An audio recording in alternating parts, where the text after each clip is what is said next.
सायंकाळच्या वेळी शक्यतो बाहेर पडू नका आणि दुर्गाडी किल्ल्यावर दर्शनासाठी स्वतःच्या वाहनाऐवजी रिक्षा किंवा ओला टॅक्सीचा वापर करण्याची विनंती कल्याण शहर वाहतूक शाखेच्या पोलिसांकडून कल्याणकरांना करण्यात आली आहे। नवरात्रोत्सवाच्या पहिल्याच दिवशी सकाळी आणि सायंकाळी झालेल्या वाहतूक कोंडी। नमस्कार, मी वरिष्ठ पोलीस निरीक्षक राजेश शिरसाट कल्याणवासियांना आवाहन करू इच्छितो की आजपासून नवरात्रोत्सव सुरू झालेला असून दुर्गाडी किल्ला येथे मोठ्या प्रमाणात यात्रा भरते व भाविकांची खूप गर्दी होत असते।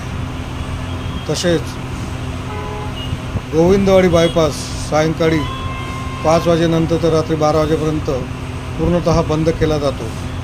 त्यामुळे कोंडगावकडून येणारे वाहतूक ही कल्याण शहरातून लाल चौकी, सहजानंद चौक, शिवाजी चौक, वल्लीपीर व पत्रीपूल मार्गे, तसेच पत्रीपूलकडे येणारी वाहतूक पत्रीपूल, वल्लीपीर, शिवाजी चौक, सहजानंद चौक व दुर्गाडी अशी चालू असते।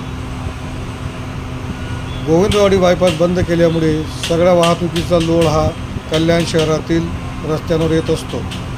त्यामुळे नागरिकांना विनंती आहे की कृपया आपण सायंकाळच्या वेळेस शक्यतोवर बाहेर पडू नये, जेणेकरून आपण कुठल्याही वाहतुकीमध्ये अडकणार नाहीत।